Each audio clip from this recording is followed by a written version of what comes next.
কোরআনের কোথাও আল গিনা হারামুন, গান বাজনা এগুলো হারাম। কোরআনের কোথাও আল্লাহ এটা বলেন নাই। যেহেতু কোরআনের কোথাও আল্লাহ গান বাজনা হারাম বলেন নাই, সুতরাং আপনি গান বাজনা করতে পারবেন। যারা বলে গান বাজনা হারাম, এটা মৌলবীদের পকেট থেকে বানানো কথা। কোরআনের কোথাও আল্লাহ গান বাজনাকে হারাম যেহেতু বলেন নাই, সেহেতু গান বাজনা করা যাবে, এটা হারাম না। তার কথাটা বুঝেন। আবার আরেকজন যেমন বাংলাদেশের হিজবুত তাওহীদ যারা আছে, হিজবুত তাওহীদে বর্তমান যে ইমাম সেলিম, তার লেখা বই আছে ধর্ম ব্যবসার অন্তরালে, এই নামে ধর্ম ব্যবসার ফাঁদে। ওখানে সে পুরো আলেম সমাজ যারা সে করেছে, তার আগে তার বস যে ছিল বাইজিদ খান পন্নী সে করেছে, তার আগে বাইজিদ খান পন্নীর গুরু যে ছিল পাকিস্তানের এনায়েতুল্লাহ মাশরিকি, সে বই লিখেছে, আমার কাছে আসে ঢাকায়, মৌলবী কা গলত মজহব। উর্দুতে মৌলবী কা গলত মজহব, মোল্লাদের আলেমদের ভুল ধর্ম, বইয়ের নাম। ওখানে সেও লিখেছে, এনায়েতুল্লাহ মাশরিকি লিখেছে, বাইজিদ খান পন্নী লিখেছে, আপনার মোহাম্মদ হোসেন মোহাম্মদ সেলিম এই কথাগুলো লিখেছে যে কোরআনের কোথাও আল্লাহ বোরকা পরার কথা বলেন নাই, কোরআনের কোথাও আল্লাহ চেহারা ঢাকার কথা বলেন নাই। যেহেতু কোরআনের কোথাও বোরকার কথা নেই, কোরআনের কোথাও চেহারা ঢাকার কথা নেই, কোরআনে শালীন পোশাক পরিধান করার কথা বলা হয়েছে, সুতরাং শালীন পোশাক পরলেই হবে, বোরকাও পরা লাগবে না, চেহারাও ঢাকা লাগবে না। কেন? কোরআনের কোথাও আল্লাহ বোরকা পরিধান করার কথা বলেন।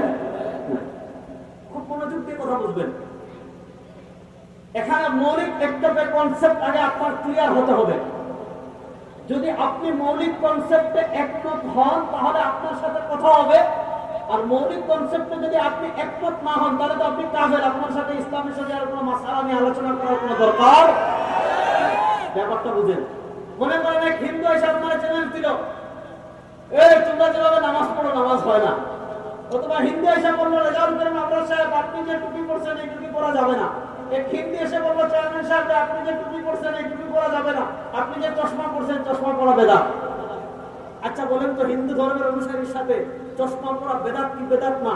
টুপি পরা বেদাত কি বেদাত না? আপনাদের বিবাড়িয়া একদল আছে যাদের আকীদা হলো মাইকে আযান দেওয়া শিরক।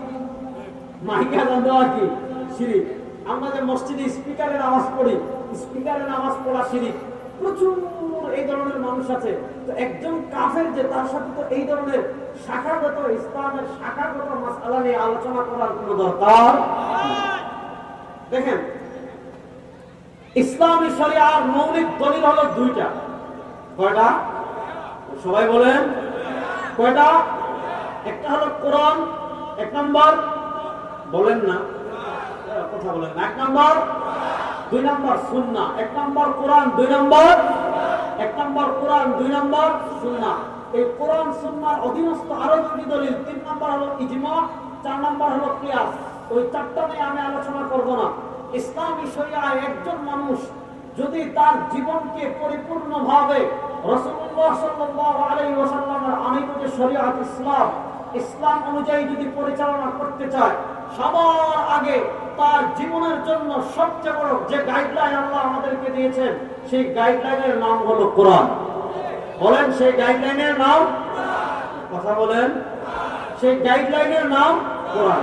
আল্লাহ কোরআনে বলেছেন, আমি তোমাদের জন্য কোরআনকে অবতীর্ণ করেছি তিবিয়ানান। আল্লাহ কোরআন আমাদের জন্য সুস্পষ্ট করেছেন মূলনীতিগতভাবে। আল্লাহ রাব্বুল আলামিন পৃথিবীর যত সমস্যা, মানুষের জীবনে যত বিষয় আসবে, আল্লাহ রাব্বুল আলামিন মূলনীতিগতভাবে সব কিছুর সমাধান কোথায় দিয়েছেন? বলেন না কোথায়? কোরআনে। এবার দেখেন, আল্লাহ রাব্বুল আলামিন কোরআনে, আমি আপনাদেরকে সহজ করে বুঝাই। আল্লাহ কোরআনে বলেছেন আতুজ যাকাত, যাকাত দাও। কোন মানুষ যদি নেশাব পরিমাণ সম্পদের মালিক হয় এবং এক বছর সেই সম্পদ তার কাছে থাকে, তাহলে সেই মানুষের উপর যাকাত দেওয়া, সবাই বলেন, বিবাড়িয়ার মানুষ কথা বলেন না দেখি, সেই মানুষের উপর যাকাত দেওয়া ফরজ। মনোযোগ দিয়ে কথা শুনেন। আল্লাহ বলেন আতুজ যাকাত, যাকাত দাও। এতটুকু আল্লাহ কোরআনে মৌলিকভাবে বলে দিয়েছেন। এবার দেখেন, আল্লাহ রাব্বুল আলামিন কোরআনে বলেছেন আতুজ যাকাত, যাকাত দাও। কোন মানুষ যদি নেশাব পরিমাণ সম্পদের মালিক হয় এবং এক বছর সেই সম্পদ তার কাছে থাকে, তাহলে সেই মানুষের উপর যাকাত দেওয়া ফরজ। সবাই বলেন, কিন্তু তুমি কোন কোন সম্পদের যাকাত দিবে? এখন তোমার কাছে বিরাট দামি একটা গাড়ি আছে, যে গাড়ি তুমি ব্যবহার করো। আপনি সরকারি এমপি হয়েছেন, চেয়ারম্যান হয়েছেন, সরকার আপনাকে একটা গাড়ি দিয়েছে, বেশ কিছুদিন আপনি চালান, অনেক দামি গাড়ি।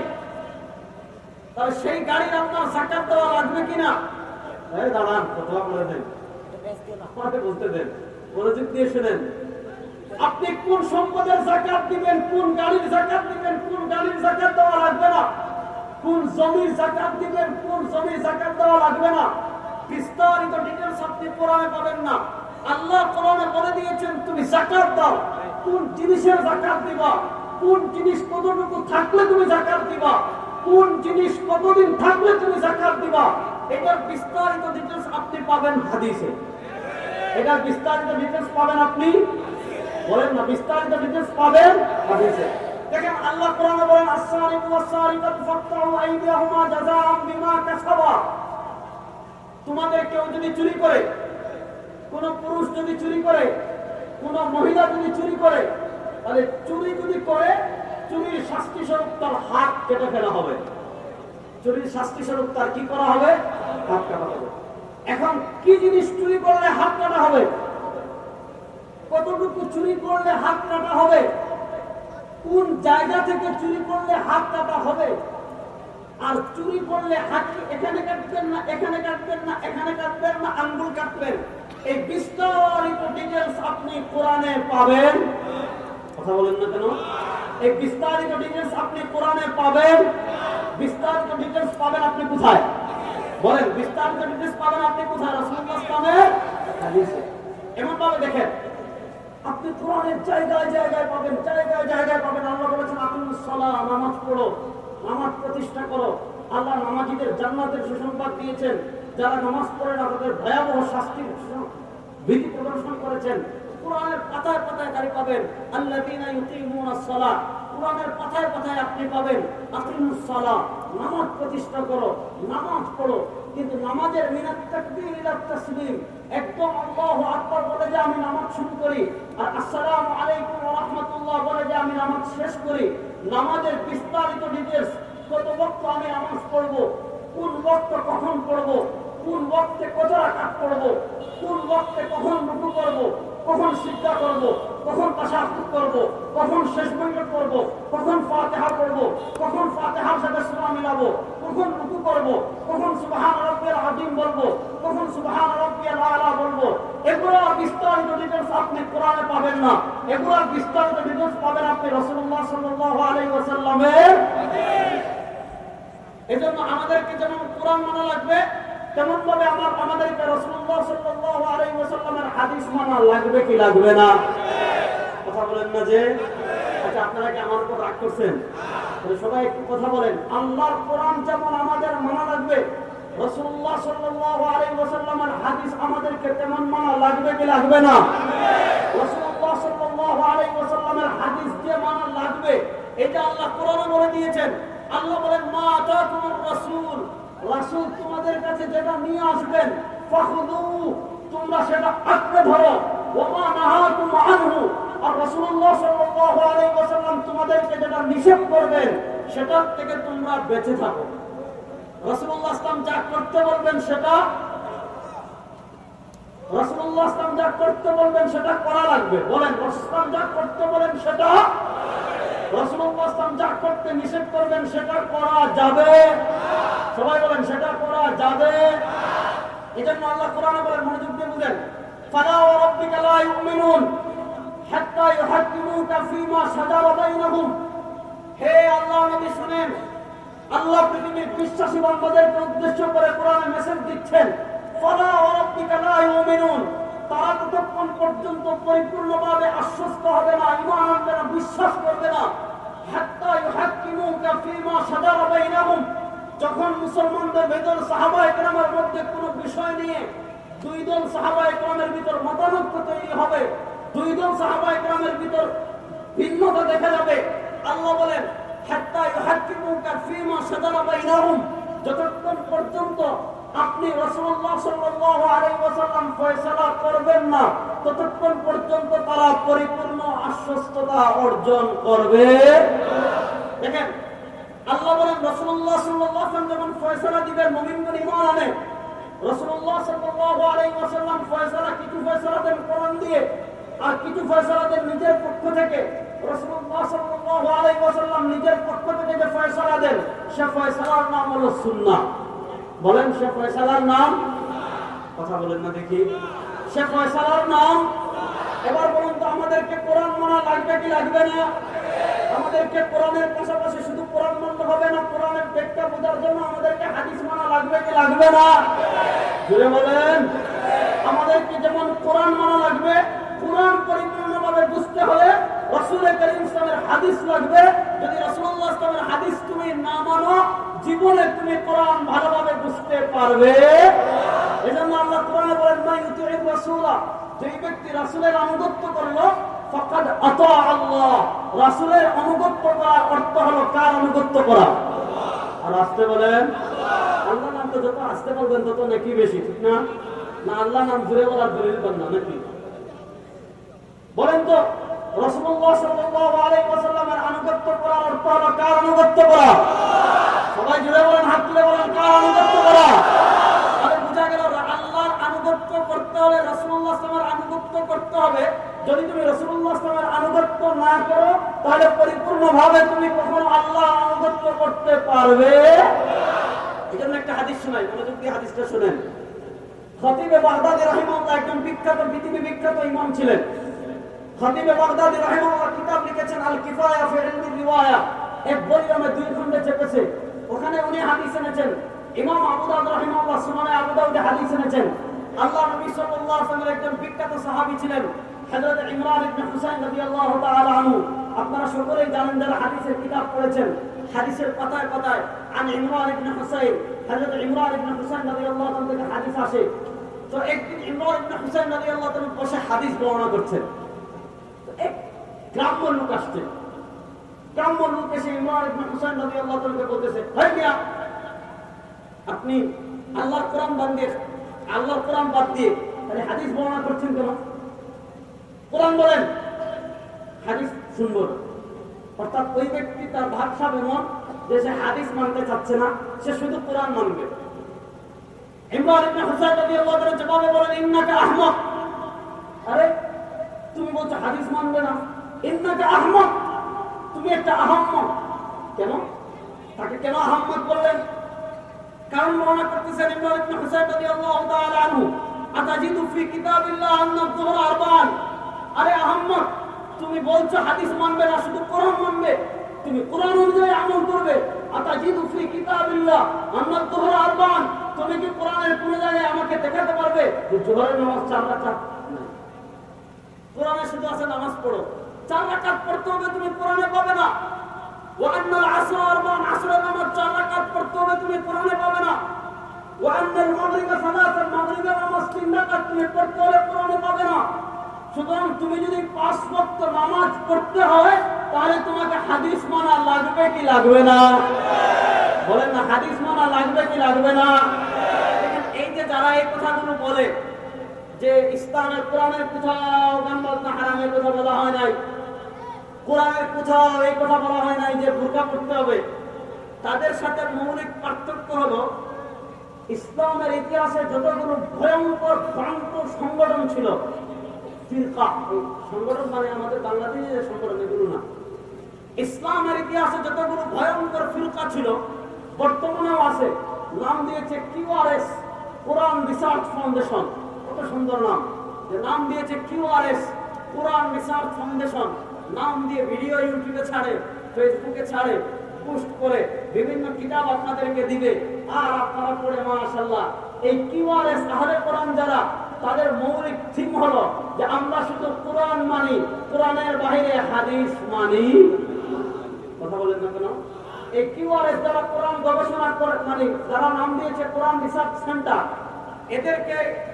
এদের ফিরকার নাম হলো আহলে কোরআন এই আহলে কোরআনরা বলে যে আমরা শুধু কোরআন মানি রাসূলুল্লাহ সাল্লাল্লাহু আলাইহি ওয়াসাল্লামের হাদিস মানি অথচ আল্লাহ নবী হাদিসে আমাদেরকে বলে গিয়েছেন কি বলেন সাইয়াতি আলান নাসি জামান আমি পৃথিবী থেকে যাওয়ার পর এমন এক সময় আসবে কিছু লোক বের হবে মুত্তাকিউনা আলা আরিকাতিহি, চেয়ারম্যান সাহেব একটা চেয়ার দিয়েছে আমার বসার জন্য, তো আমি তো আরো দুইজন বসতে পারবো, এর চেয়ে আরো বড় চেয়ার।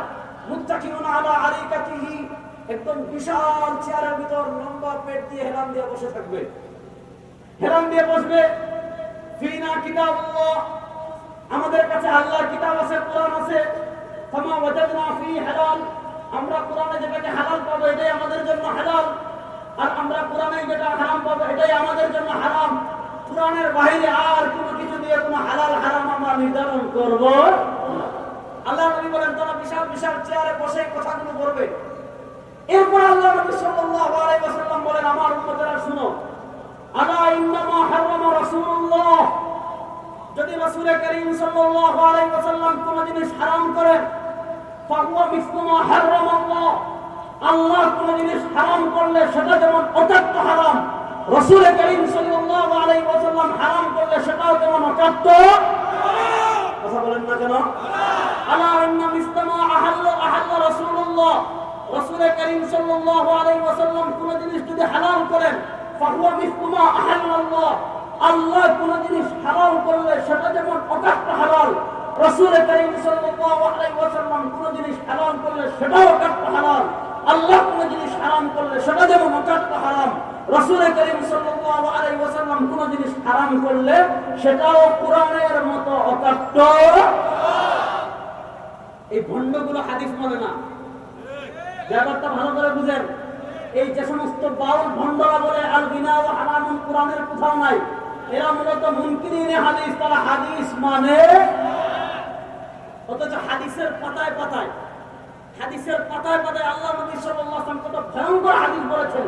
আল্লাহ নবী বলেন, সুলতান দুইটা আওয়াজ এমন আছে, মালউনানি ফিদ দুনিয়া ওয়াল আখিরা, যে দুইটা আওয়াজ দুনিয়াতেও অভিশপ্ত, যে দুইটা আওয়াজ আখিরাতেও অভিশপ্ত। এই দুই আওয়াজের এক আওয়াজ হলো, আল্লাহ নবী সাল্লাল্লাহু আলাইহি ওয়াসাল্লাম বলেন, সাউতুল মাজামির, এই যে দুল, তবলা, গিটার, হারমোনিয়াম, আরো নানা বাদ্যযন্ত্রের যে বাজনা আছে, আল্লাহ নবী সাল্লাল্লাহু আলাইহি ওয়াসাল্লাম বলেন এই বাদ্যযন্ত্রের বাজনাটা দুনিয়াতেও অভিশপ্ত, আখিরাতেও অভিশপ্ত। এবার বলেন, যে আওয়াজ দুনিয়াতেও অভিশপ্ত, ওই যে আওয়াজ আখিরাতেও অভিশপ্ত, এই আওয়াজ বাজানো জায়েজ? আওয়াজকে বলেন, এই আওয়াজ বাজানো জায়েজ না হারাম? জোরে বলেন, না হারাম? দেখেন আল্লাহ নবী সাল্লাল্লাহু আলাইহি ওয়াসাল্লাম হাদিসের মধ্যে বলেন, মনোযোগ দিয়ে হাদিস শুনেন, খুব মনোযোগ দিয়ে হাদিসটা বুঝেন। আল্লাহ নবী সাল্লাল্লাহু আলাইহি ওয়াসাল্লাম হাদিসের মধ্যে বলেন, ইয়াকুনু ফি হাযিহিল উম্মতি খাসফুন ওয়া মাসখুন ওয়া কাদাফুন, কিয়ামতের আগে আল্লাহর পক্ষ থেকে আমার উম্মার উপর তিনটা গজব আসবে। কয়টা গজব? সবাই বলেন, কয়টা গজব? আল্লাহ নবী বলেন, ইয়াকুনু ফি হাযিহিল উম্মাহ, আমার উম্মার উপর আসবে খাসফুন, খালি ভূমিকম্প হবে। এক নাম্বার মুসিবত খাসফুন, খালি ভূমিকম্প হবে। দুই নম্বর হলো মাসখুন, আমার উম্মার চেহারা এবং অন্তরকে বিকৃত করে দেওয়া হবে। দেখবেন বিভিন্ন মানুষের ঘরে মুরুখ জন্ম নিবে, পশু জন্ম নিবে, সাপ জন্ম নিবে, নিচ্ছে না? এক নম্বরে বললেন ভূমিকম্প হবে। দুই নম্বর বলেন আল্লাহ নবী সাল্লাল্লাহু আলাইহি ওয়াসাল্লাম যে আমার উম্মার চেহারাকে বিকৃত করে দেওয়া হবে, পশু পাখিতে, পশু জানোয়ারে পরিণত করা হবে। তিন নম্বরে কাদাফুন, আমার উম্মার উপর পাথর মারা হবে। ভয়ঙ্কর হাদিস। সাহাবায়ে কেরাম জিজ্ঞাসা করেন, মাতা ইয়া রাসূলুল্লাহ, এই উম্মার উপর আল্লাহর পক্ষ থেকে তিন গজব মুসিবত কখন আসবে?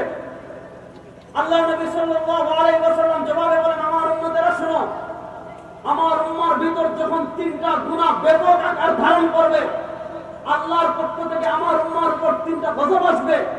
এক নম্বর গজব, ইদা যাহারাতিল কাইনাত ওয়াল মাজামির ওয়া শুরিবাতিল খামর।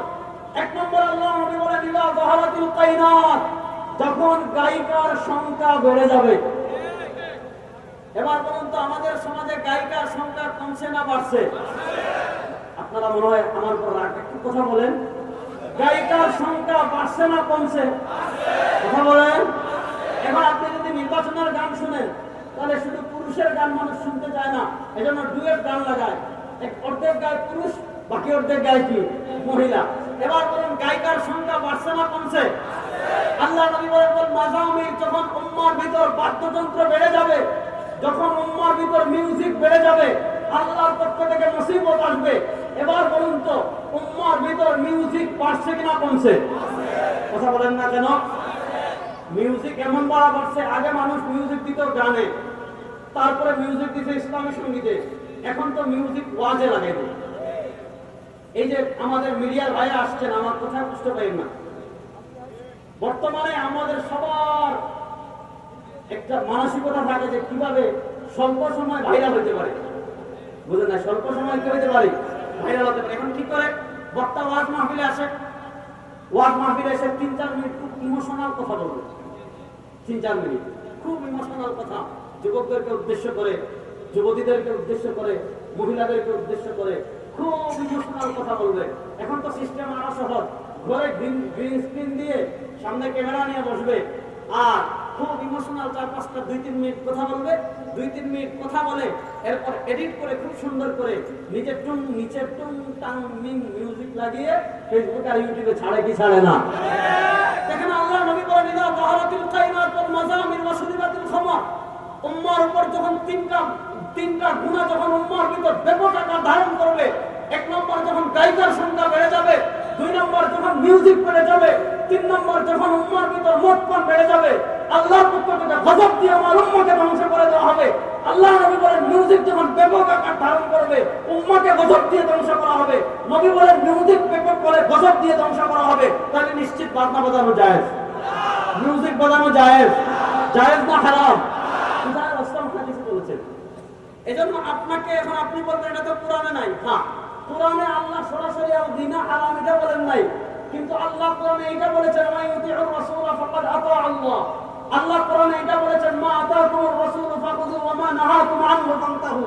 আল্লাহ কোরআনে এটা বলেছেন ইয়া আইয়ুহাল্লাযীনা আমানু লা তুকদ্দিমু বাইনা ইয়াদাইল্লাহি ওয়া রাসূলিহি। আল্লাহ কোরআনের জায়গায় জায়গায় বলেছেন আতিউল্লাহ ওয়া আতিউর রাসূল, তোমরা আল্লাহর আনুগত্য করো, রাসূলের আনুগত্য করো। আল্লাহ রাসূলের আনুগত্য করার নির্দেশ দিয়েছেন, সুতরাং রাসূল আমাদেরকে যে নির্দেশ দিবেন সেই নির্দেশ আনুগত্য করার অর্থ হলো কার আনুগত্য করা? সবাই বলেন না একটু? সেই রাসূলের নির্দেশ মানার অর্থ হলো কার নির্দেশ মানা? এবার তাদের সাথে আমাদের প্রথম মৌলিক দ্বন্দ্ব হলো এই জায়গায় যে আপনি হাদিস মানেন কি মানেন না, হাদিসকে শরীয়তের দলিল মানেন কি মানেন না।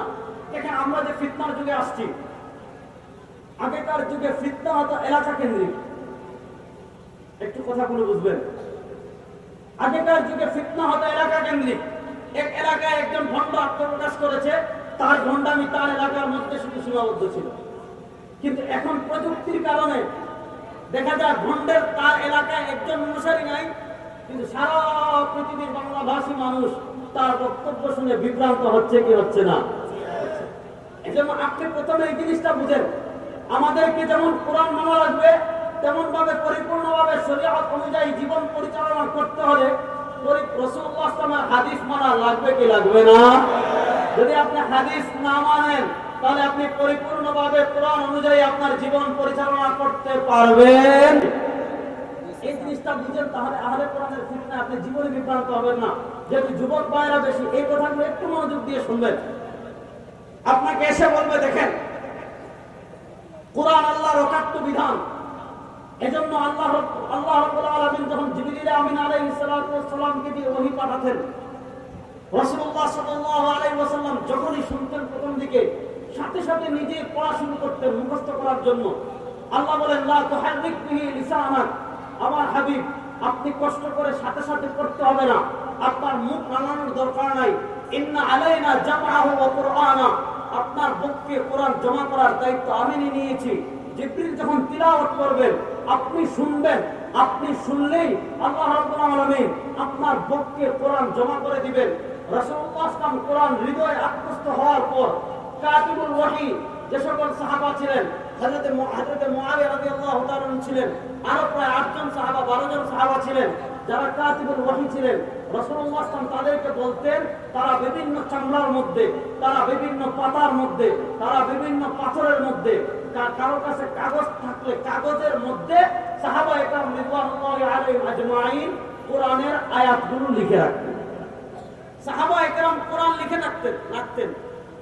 আর হাদিসের ক্ষেত্রে আল্লাহ নবী ইসলামের একটা হাদিস আসছে, আল্লাহ নবী সাল্লাল্লাহু আলাইহি ওয়াসাল্লাম বলেন, লা তাকতুবু আন্নী গায়রাল কোরআন, আমার থেকে তোমরা কোরআন ছাড়া অন্য কোনো কিছু লিখবে না।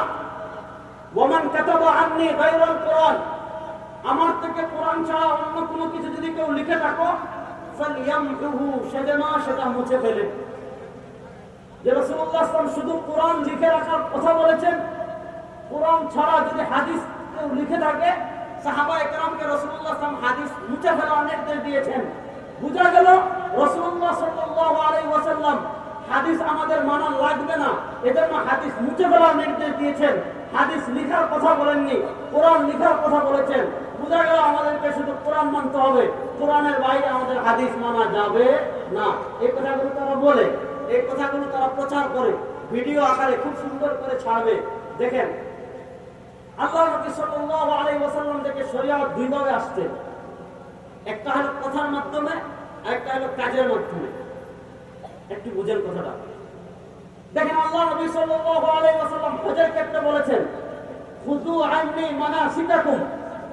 আল্লাহ নবী সাল্লাল্লাহু আলাইহি ওয়াসাল্লাম যখন বিদায় হজ করেন, সাহাবা একরামকে বললেন, খুযু আন্নী মানাসিকাকুম, দেখো আমি কিভাবে হজ করি, আমি যেভাবে হজ করি সেভাবে তোমরা হজ করো।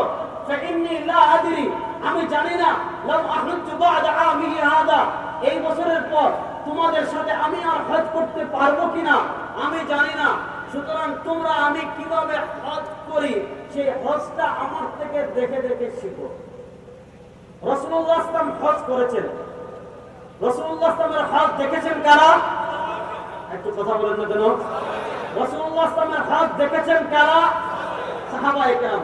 সাহাবা একরাম তাদের পরবর্তীদেরকে শিখিয়েছেন, তাদের পরবর্তীরা তাদের পরবর্তীদেরকে শিখিয়েছেন, তাদের পরবর্তীরা তাদের পরবর্তীদেরকে শিখিয়েছেন। এই যে হজ, ইসলামের গুরুত্বপূর্ণ আমল হজ, এই হজটা আমাদের পর্যন্ত কিভাবে এসেছে? রাসূলুল্লাহ সাল্লাল্লাহু আলাইহি ওয়াসাল্লাম থেকে শিখেছেন সাহাবীরা, সাহাবীদের থেকে শিখেছেন তাবেঈরা, তাবেঈদের থেকে শিখেছেন তাবেঈনরা, তাবেঈনদের থেকে শিখেছেন আইম্মা মুজতাহিদিনরা। এইভাবে রাসূলুল্লাহ সাল্লাল্লাহু আলাইহি ওয়াসাল্লাম থেকে দেখে দেখে হজ শেখা হয়েছে।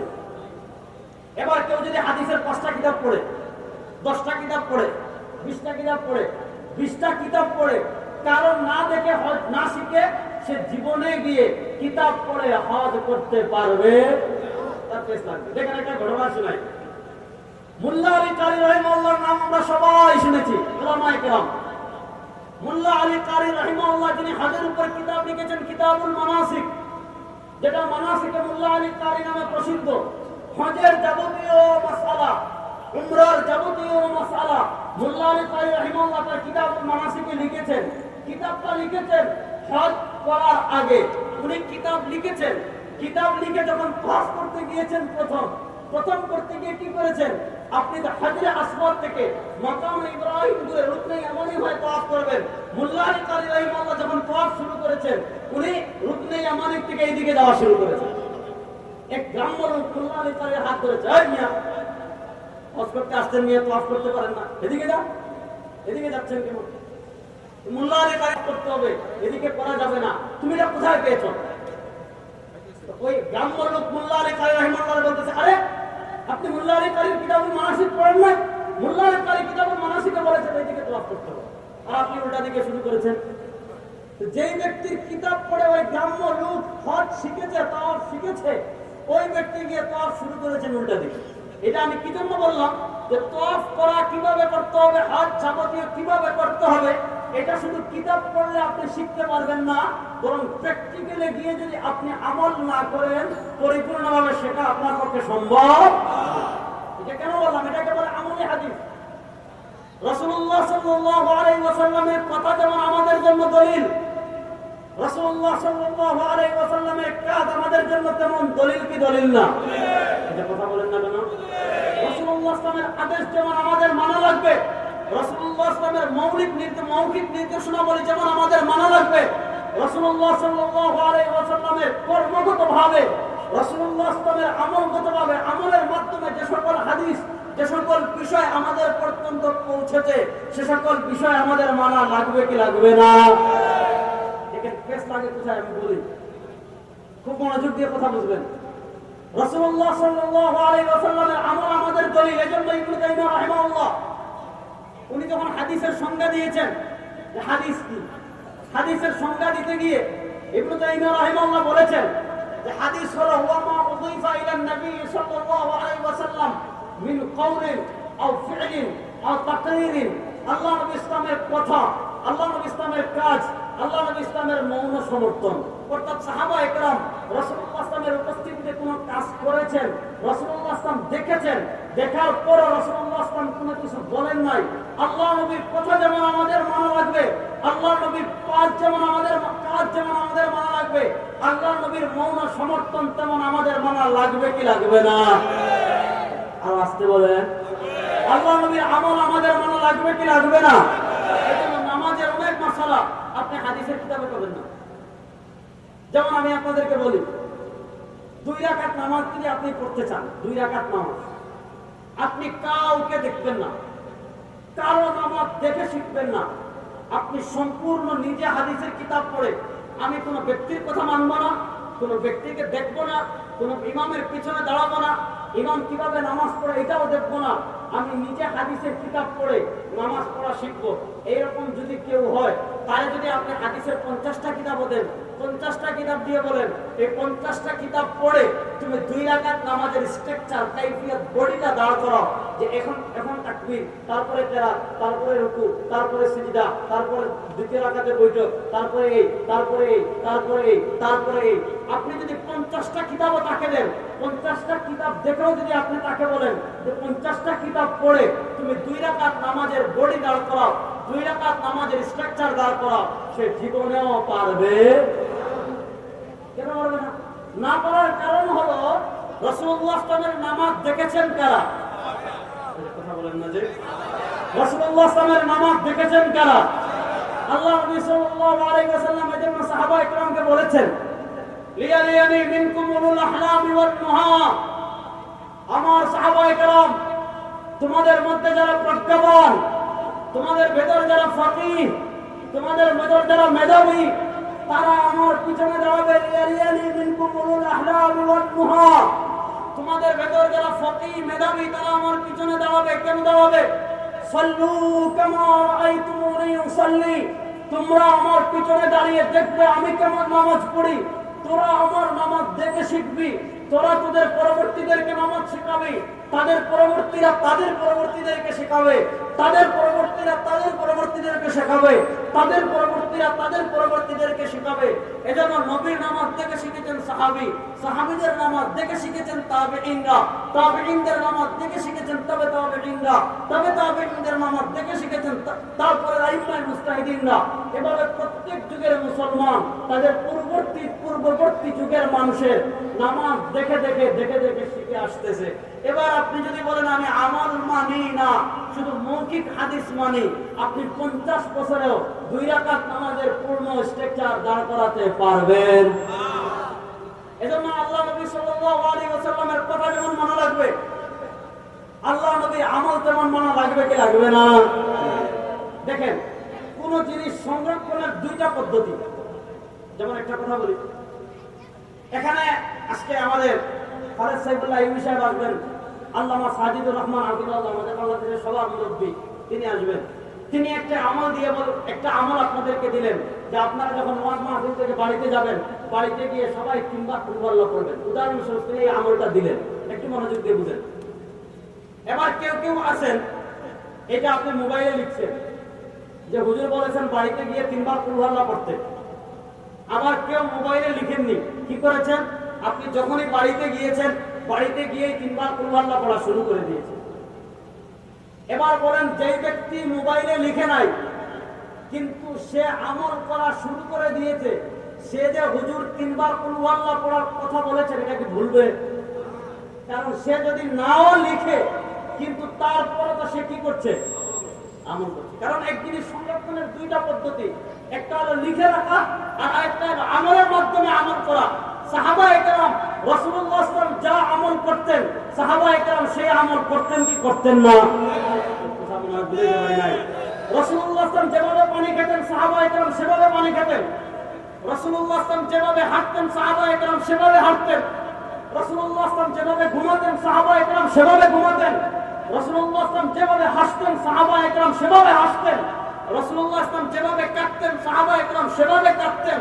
রাসূলুল্লাহ সাল্লাল্লাহু যেভাবে কথা বলতেন সাহাবায়ে কেরাম সেভাবে কথা বলতেন। রাসূলুল্লাহ সাল্লাল্লাহু চা খেতেন সাহাবায়ে কেরাম চা খেতেন। রাসূলুল্লাহ সাল্লাল্লাহু কিভাবে পাহাড়ে উঠতেন সাহাবায়ে কেরাম সেভাবে পাহাড়ে উঠতেন।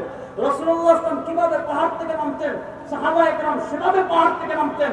রাসূলুল্লাহ সাল্লাল্লাহু সাহাবায়ে কেরাম কুদওয়াতান কুদওয়াতান উরওয়াতান উরওয়াতান প্রত্যেক কদমে কদমে রাসূল সাহাবায়ে কেরাম রাসূল করিম সাল্লাল্লাহু আলাইহি ওয়াসাল্লামের অনুসরণ করেছেন কি করেন নাই? কথা বলেন না কেন? করেছেন কি করেন নাই? এজন্য সাহাবায়ে কেরাম দুই ধরনের সাহাবা ছিলেন। এক ধরনের সাহাবা ছিলেন মদিনার বাইরে থেকে আসতেন, কিছুদিন মদিনায় আসেন, রাসূলুল্লাহ সাল্লাল্লাহু আলাইহি কিছু হাদিস শিখেছেন। এখন তারা যদি কোরআন লিখেন, কোরআনের সাথে আবার হাদিসও লিখেন, বাড়িতে যাওয়ার পর দুইটাকে মিলিয়ে ফেলার সম্ভাবনা আছে না নাই? আছে। এজন্য রাসূলুল্লাহ সাল্লাল্লাহু আলাইহি তাদেরকে বললেন তোমরা হাদিস লিখো না। এই নির্দেশটা যে সকল সাহাবায়ে কেরাম দূর থেকে আসেন, কোরআন সুন্নাহকে মিলিয়ে ফেলার সম্ভাবনা আছে, তাদের ক্ষেত্রে রাসূলুল্লাহ সাল্লাল্লাহু আলাইহি বলেছেন। কিন্তু যারা কোরআন এবং সুন্নাহকে মিলিয়ে ফেলার সম্ভাবনা ছিল না, তারা হাদিস লিখেছেন। অসংখ্য প্রমাণ আছে যে সাহাবায়ে কেরাম হাদিস লিখেছেন। আমি শুধু একটা দলিল দিয়ে আলোচনা সামনে নিয়ে যাব যাতে পরবর্তী বিষয়টা ওয়াজে হয়ে যায়। একটা দলিল দেই। আল্লাহ নবী সাল্লাল্লাহু আলাইহি ওয়াসাল্লামের সাহাবায়ে কেরামের ভিতর যে সকল সাহাবায়ে কেরাম সবচেয়ে বেশি হাদিস বর্ণনা করেছেন, তার ভিতর একজন হলেন হযরত আবু হুরায়রা রাদিয়াল্লাহু তাআলা, আরেকজন হলেন হযরত আব্দুল্লাহ ইবনে আমর ইবনে আস রাদিয়াল্লাহু তাআলা আনহু। তো আবু হুরায়রা রাদিয়াল্লাহু তাআলা নিজে বলেন যে আল্লাহর নবীর সাহাবায়ে কেরামের মধ্যে আমার থেকে বেশি হাদিস বর্ণনাকারী আর কোন সাহাবী নেই ইল্লা আবু হুরায়রা। তবে আবু হুরায়রা রাদিয়াল্লাহু তাআলা ইল্লা আব্দুল্লাহ ইবনে আমর ইবনে আস, তবে আমার চেয়ে শুধুমাত্র আব্দুল্লাহ ইবনে আমর ইবনে আস রাদিয়াল্লাহু তাআলা বেশি হাদিস বর্ণনা করেছে। কেন?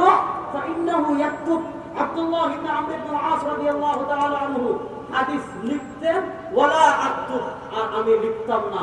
যেহেতু তিনি হাদিস বেশি লিখতেন, তিনি হাদিস লিখে রাখতেন, এইজন্য তিনি আমার থেকে বেশি হাদিস বর্ণনা করেছেন। হাদিসে এসেছে আব্দুল্লাহ ইবনে আমর ইবনে আস রাদিয়াল্লাহু তাআলা আল্লাহর নবী যা বলতেন সব লিখে রাখতেন। বাজারে বসে মানুষের ব্যবসায়িক সমস্যার সমাধান দিচ্ছেন, এটা তিনি লিখে রাখতেন। মসজিদে শরীয়তের বিধান বর্ণনা করছেন, এটাও তিনি লিখে রাখছেন। রাগ করে কথা বলছেন, এটাও লিখে রাখতেছেন। স্ত্রীদের সাথে কথা বলতেছেন, এটাও লিখে রাখছেন। আব্দুল্লাহ ইবনে আমর ইবনে আস রাদিয়াল্লাহু তাআলা আনহু সব হাদিস লিখে রাখছেন। তো একজন লোক ওনার কাছে গেল, কি বলল, আকাতুকুল্লাহ শাই, তুমি সব কিছু কেন রাখছো? ফাইন্না নবী আল্লাহ সাল্লাল্লাহু আলাইহি ওয়াসাল্লাম, আল্লাহ নবী সাল্লাল্লাহু আলাইহি ওয়াসাল্লাম একজন মানুষ, ইয়াতাকাল্লামু ফি হালাতিল গাযব, তিনি রাগ অবস্থায় কথা বলেন, হাসি অবস্থায় কথা বলেন। সব কথা লিখে রাখার দরকার নেই, শুধুমাত্র শরীয়তের বিধানাবলী যেগুলো আছে ওগুলোই লিখে রাখো। আব্দুল্লাহ ইবনে আমর ইবনে আস রাদিয়াল্লাহু তাআলা আনহু আল্লাহ নবী সাল্লাল্লাহু আলাইহি ওয়াসাল্লামের কাছে গেলেন, গিয়ে বলেন, ইয়া রাসূলুল্লাহ, আমি তো আপনার সব কথা লিখে রাখতাম, যা বলতেন সব লিখে রাখতাম।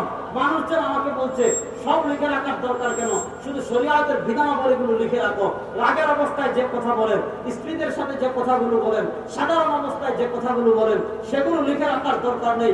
আল্লাহ নবী সাল্লাল্লাহু আলাইহি ওয়াসাল্লাম তখন আব্দুল্লাহ ইবনে আমর ইবনে আস রাদিয়াল্লাহু আনহু উদ্দেশ্য করে বলেন, উক্তুব, হে আমার সাহাবী আব্দুল্লাহ ইবনে আমর ইবনে আস, আমি চাই বলি সব লিখে রাখবে। কেন? ফাওয়াল্লাযী নাফসু মুহাম্মাদিন বিয়াদিহি, যার হাতে মুহাম্মদুর রাসূলুল্লাহ সাল্লাল্লাহু আলাইহি ওয়াসাল্লামের প্রাণ, তার নামে কসম করে বলছি, তার নামে শপথ করে বলছি, মা ইয়াখরুজু মিন ফিকা ইল্লা হাক্কুন। নবী মুহাম্মদুর রাসূলুল্লাহ যদি রাগান্বিত অবস্থায় যদি কথা বলে, নবী মুহাম্মদুর রাসূলুল্লাহ যদি হাসি তামাশায় কথা বলে, নবী মুহাম্মদুর রাসূলুল্লাহর মুখ থেকে সত্য কথা ব্যতীত মিথ্যা কথা কখনো বের হতে পারে না।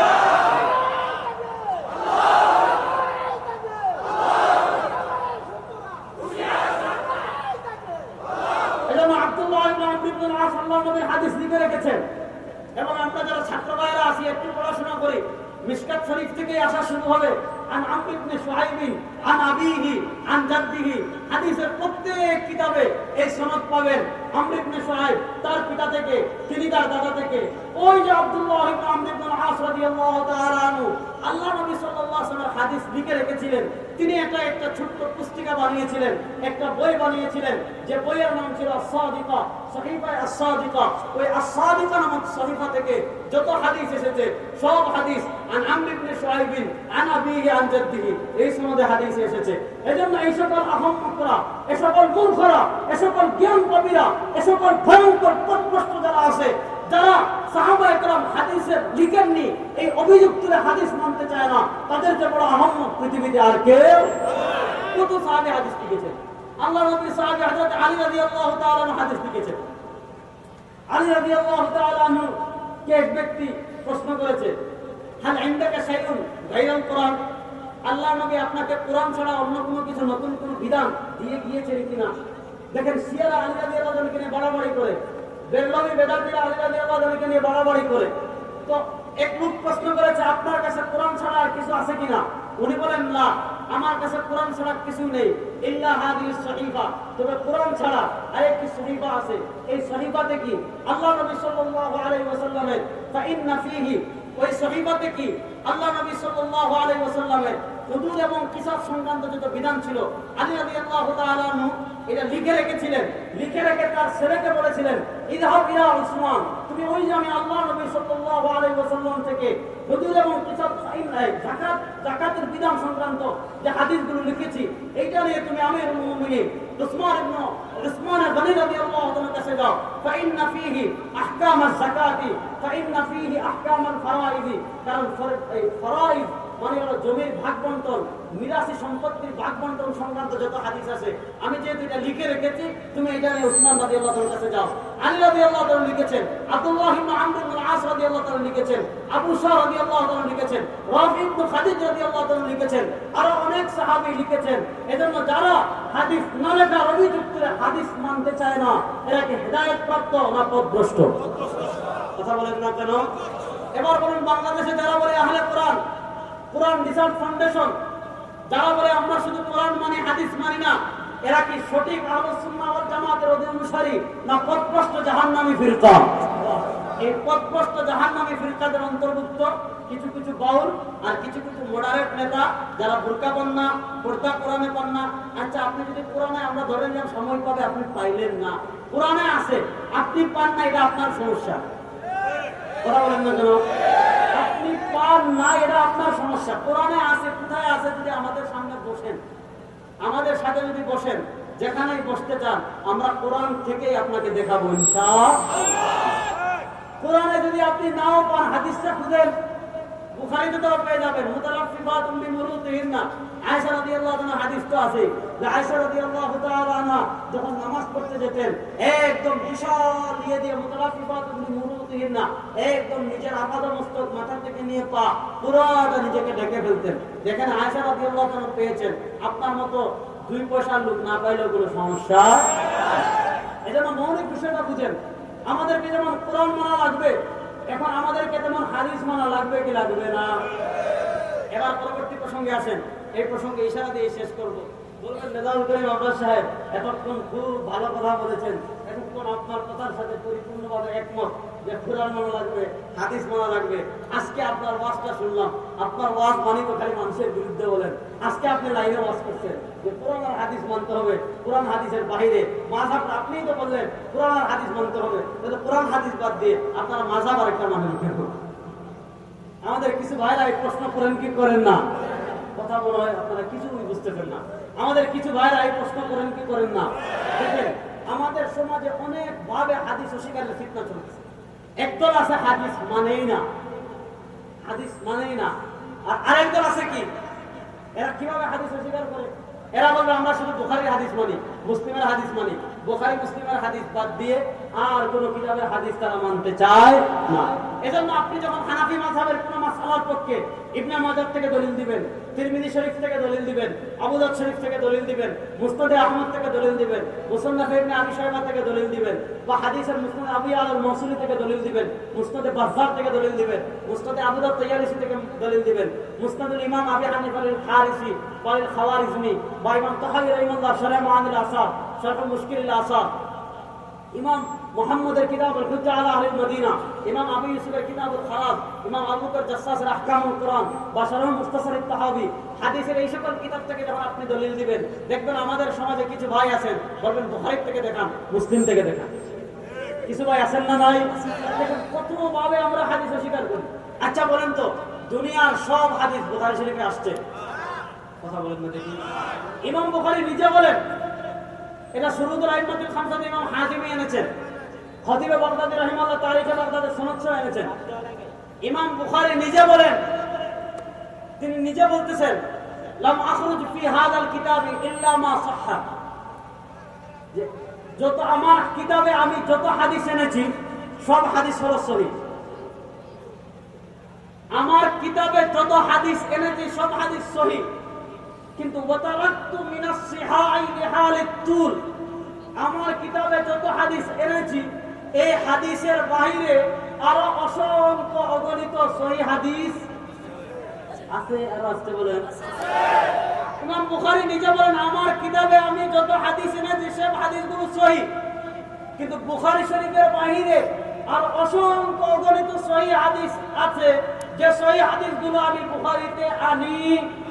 কেমন আনি নাই? লিহালিত তুল, কারণ পৃথিবীর সব সহিহ হাদিস আমার ঠিকাদারে আমি নেইও নাই, আর সব সহিহ হাদিস যদি আমি আনি তাহলে আমার কিতাব বহন করেও তোমরা নিয়ে যেতে পারবে না। তখন ওই তাফসিরে বাসারি যেমন একটা লিখছিল না, ওইটা বহন করতে যেমন উট লাগবে অথবা ট্রাক লাগবে, ট্রাক ছাড়া যেমন আপনি তাফসিরে বাসারি বহন করতে পারবেন না, তেমন ট্রাক ছাড়া যদি পৃথিবীর সব সহিহ হাদিস ইমাম বুখারী জমা করেন তাহলে আপনি ট্রাক ছাড়া বুখারী শরীফ নিয়ে চলতে পারবেন না। এজন্য বুখারী বলেন, আমি যতগুলো হাদিস এনেছি সবগুলো হাদিস সহিহ, কিন্তু এই সহিহ হাদিসের বাইরে গিয়ে আরো অসংখ্য অগণিত সহিহ হাদিস আছে না নাই? এখন আপনি দেখবেন, আপনি যখন নাভির নিচে হাত বাঁধার দলিল সহিহ হাদিস মুসান্নাফ ইবনে আবি শাইবা থেকে দেখাবেন, তখন বলবেন বুখারী থেকে দেখান।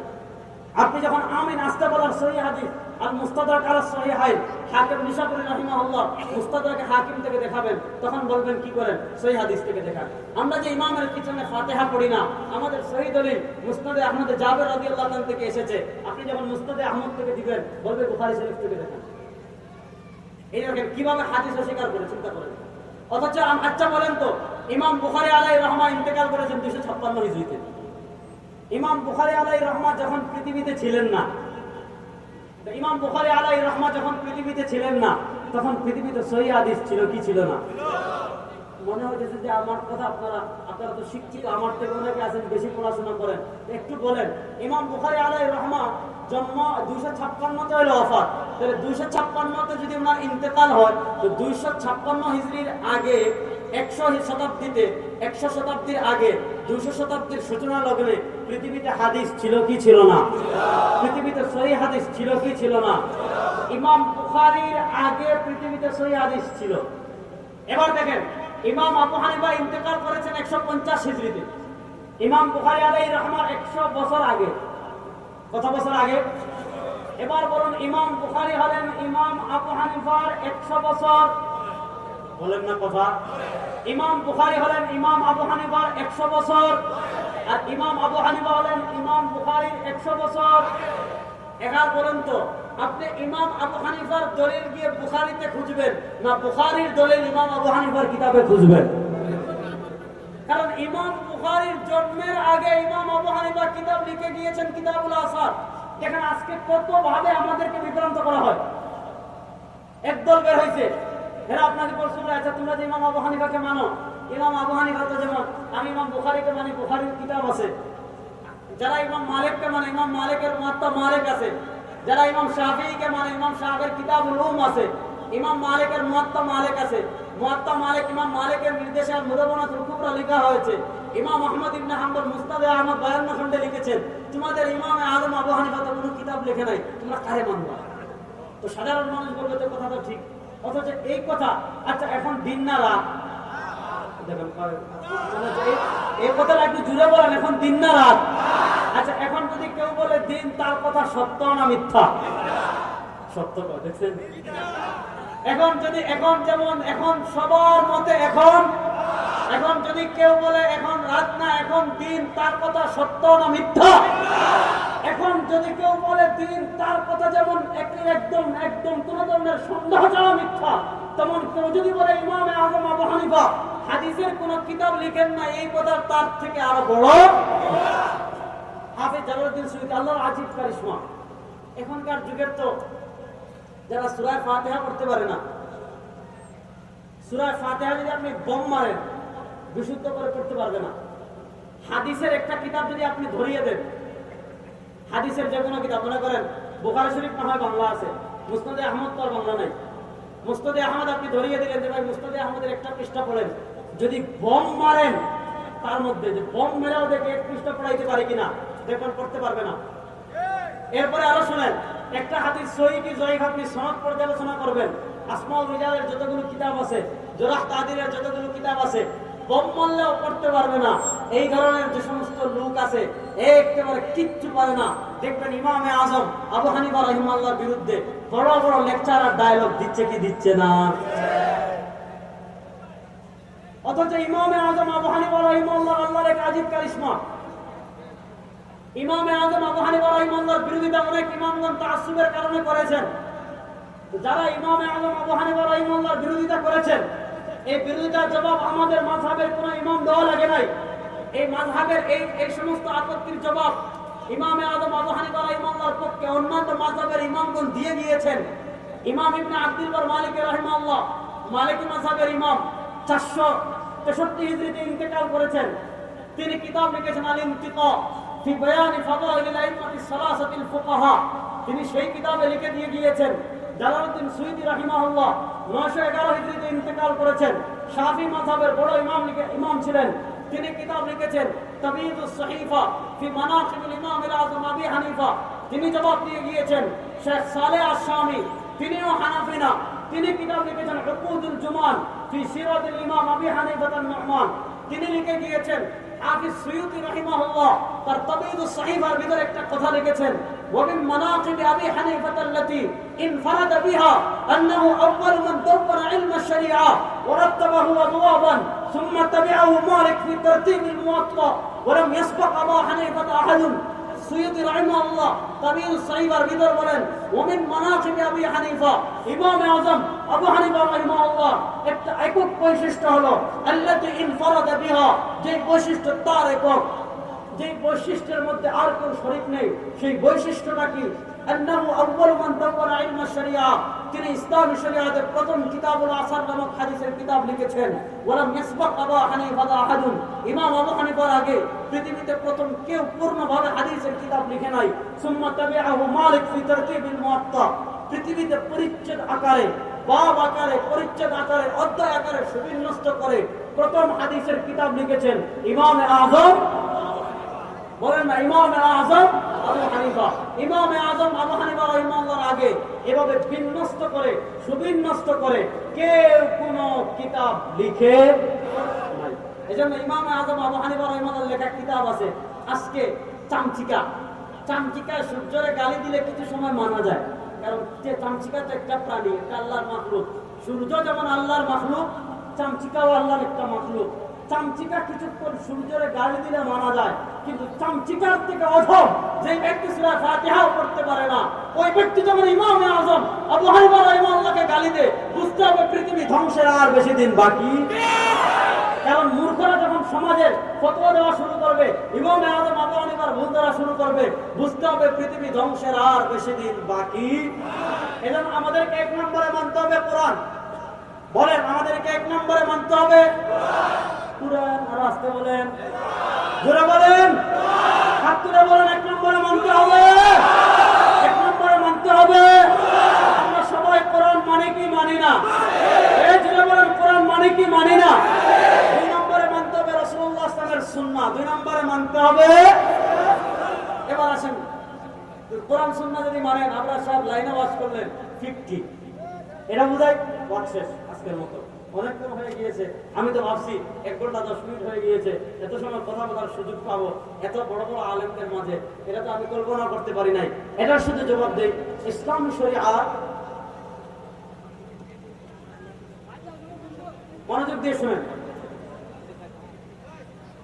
আল্লাহ রাব্বুল আলামিন আমাদেরকে 1 নম্বরে কোরআনে বলেছেন আতিউল্লাহ, তোমরা আনুগত্য করো কার? বলেন আনুগত্য করো কার?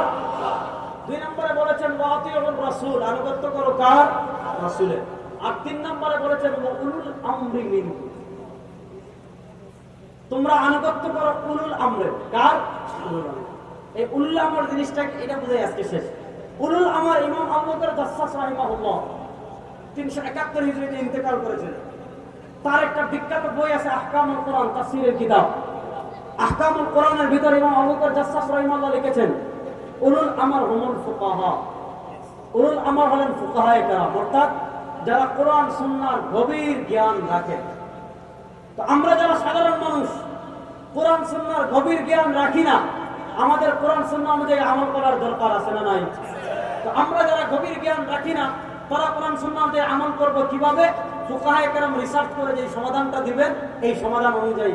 এই যে ফুকাহায়ে কেরাম রিসার্চ করে যে সমাধানটা দিলেন, এই সমাধানটা যে আমি মানলাম, এটাকে পরিভাষায় বলে ফিট, এটাকে পরিভাষায় বলে মাযহাব। এটা নিয়ে আমার লম্বা প্রায় 2-2.5 ঘন্টার আলোচনা আছে, আপনারা শুনেছেন, না শুনলে পরবর্তীতে শুনবেন।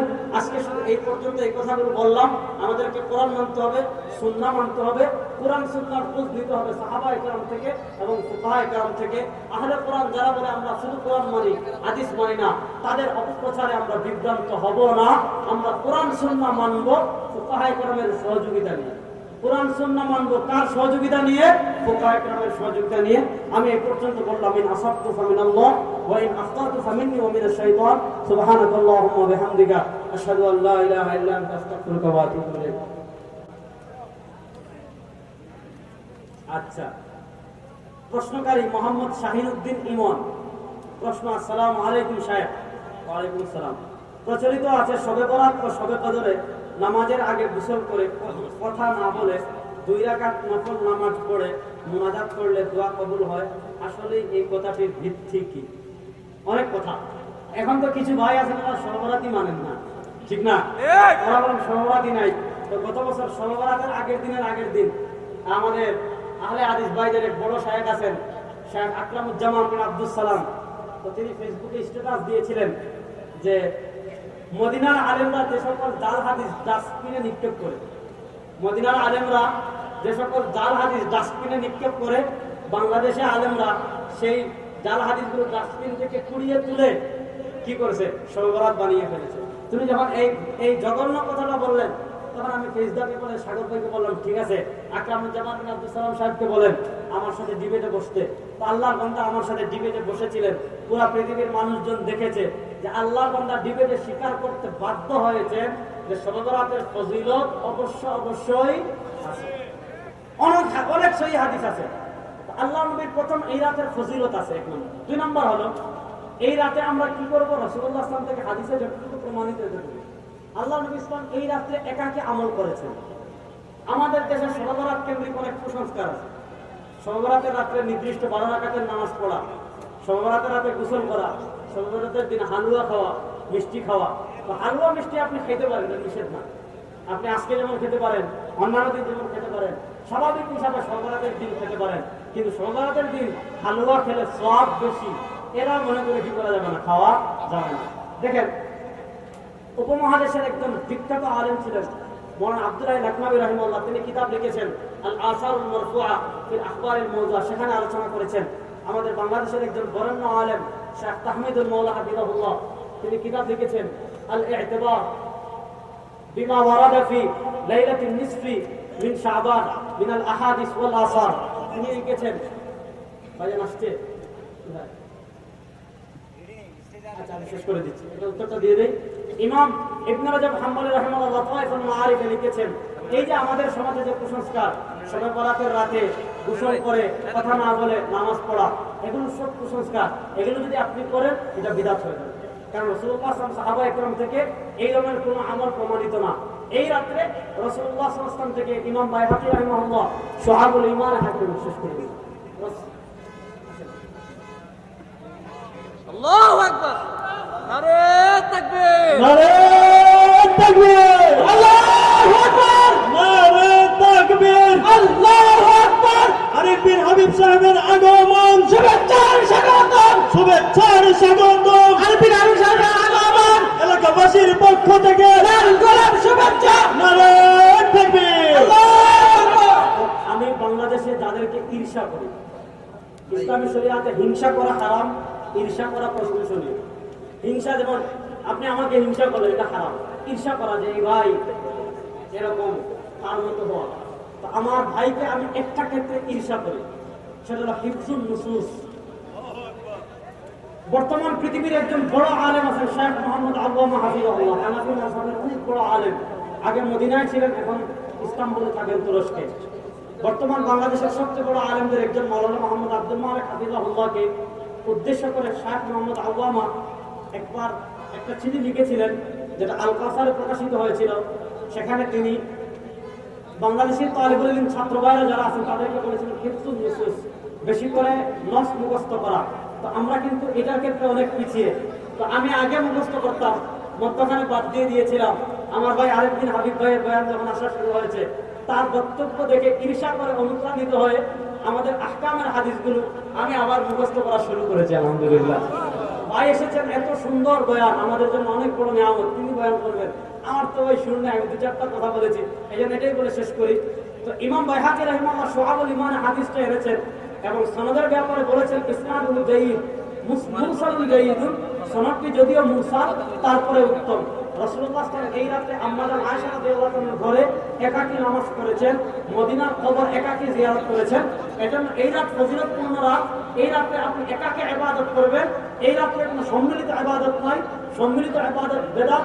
এই রাতে গোসল করা বেদাত, এই রাতে বিশেষ ইবাদত মনে করে হালুয়া রুটি খাওয়া বেদাত। এমনি অন্যান্য দিনের মতো স্বাভাবিক অবস্থায় খেতে পারেন। আর এই রাতে বেশি করে কি করবেন? একাকী নফল নামাজ পড়বেন, জিকির করবেন, তাসবিহ করবেন, কোরআন তিলাওয়াত করবেন, তওবা ইস্তেগফার করবেন। আর কোনো আনুষ্ঠানিকতা ছাড়া, দলবদ্ধতা ছাড়া একাকী গিয়ে কবর জিয়ারত করবেন। এগুলো শরীয়তে জায়েজ আছে, বাকি সবগুলো বিদআত। দেখেন, এ সকল মাসআলার ক্ষেত্রে আমাদের উলামায়ে দেওবন্দের অবস্থান হলো ইফরাতও নেই, তাফরিতও নেই, বাড়াবাড়িও নেই, ছাড়াছাড়িও নেই। ইসলামী শরিয়ার মূল স্ট্রিম যেটা সিরাত মুস্তাকিম, সেটার উপরে আমরা আছি। আমরা সবরাতকে এক কথায় অস্বীকারও করি না, সবরাতের ফজিলত যেমন আছে, আবার বাড়াবাড়িকে সাপোর্ট করি না। আল্লাহ রাব্বুল আলামিন আমাদের সবাইকে ভারসাম্যপূর্ণ অবস্থায় শরিয়াতকে পালন করার তৌফিক দান করুন। আসাবতু ফামিনাল্লাহ ওয়া ইন আখতাতু ফামিন্নী ওয়া মিনাশ শাইতান। সুবহানাকাল্লাহুম্মা ওয়া বিহামদিকা আশহাদু আল্লা ইলাহা ইল্লা আনতা আস্তাগফিরুকা ওয়া আতুবু ইলাইক। আসসালামু আলাইকুম ওয়া রাহমাতুল্লাহি ওয়া বারাকাতুহু। সংগ্রামিত ওহিদি জনতা,